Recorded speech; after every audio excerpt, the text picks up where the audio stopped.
Salut, c'est Léo, t'as passé un bon week-end? Alors ça dit quoi ce matin? Ce Mexicain tatoué est le portrait craché d'un méchant qui s'appelait El Macho. Il était sans pitié, il était redoutable. Et comme son nom l'indique, très macho.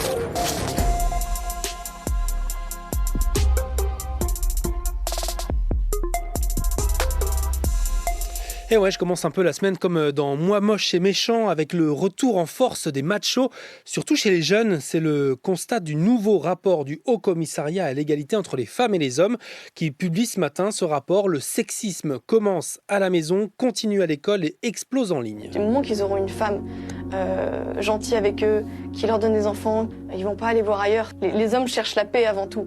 Donc si une femme n'est pas agaçante, ils sont les plus heureux du monde. Et c'est avec des contenus comme celui-là qui font des millions de vues sur les réseaux que les idées conservatrices ou réactionnaires gagnent du terrain, s'insurge ce Haut Commissariat à l'égalité. Par exemple, sur TikTok, près de 70% des contenus diffusent des stéréotypes de genre.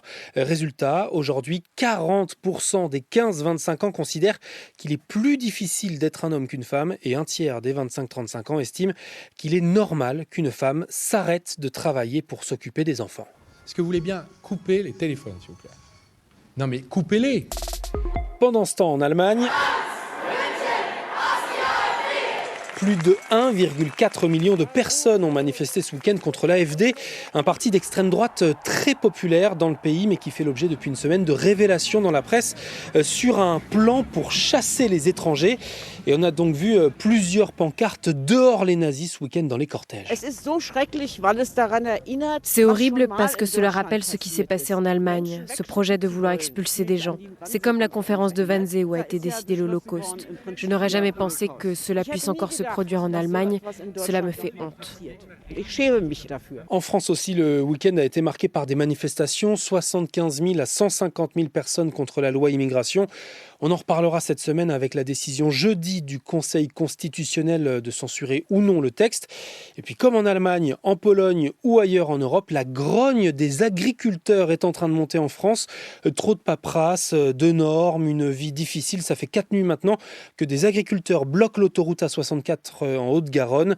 Le gouvernement s'inquiète. Le projet de loi d'orientation agricole a d'ailleurs été reporté de quelques semaines hier. Et les syndicats seront reçus ce soir par le Premier ministre Gabriel Attal. Non mais là, ça pue la révolte. Il y a du saccage dans l'air. Je suis un marteau, moi. Je crame tout, moi. Ma ferme, la sienne, celle des autres, le château, je vais flamber la moitié de la Bretagne. Et ça va pas s'arranger avec l'annonce du ministre de l'économie hier soir. Les prix de l'électricité vont encore augmenter d'environ 9% le 1er février prochain. Ça veut dire que si tu payes par exemple 100 € par mois, tu vas payer maintenant 109 €. Et c'est déjà 40% plus cher qu'il y a 2 ans. C'était il y a presque 6 ans, les attentats de Trèbes et Carcassonne en mars 2018. Aujourd'hui, le procès de 7 proches du terroriste s'ouvre à Paris. Radouane Lagdim avait lui été abattu après avoir tué 4 personnes, dont le colonel Arnaud Beltrame, qui avait pris la place d'une otage, Julie. Il me semble que c'est le terroriste qui, au départ, comme une provocation, qui lui dit bien, viens toi. Et Arnaud Beltrame a tout de suite saisi la balle au bond et a négocié l'échange. Pour moi, je lui dois d'être en vie aujourd'hui. C'est comme un grand frère. Ça paraît étrange, mais je pense souvent à lui. Je lui demande souvent de l'aide ou de me guider. Voilà. Alors le procès doit durer 1 mois et même si le terroriste avait agi seul, l'enquête a conclu qu'il avait bénéficié d'une aide logistique. 5 des 7 accusés sont donc poursuivis pour association de malfaiteurs terroristes, dont son ex-petite amie et son meilleur ami.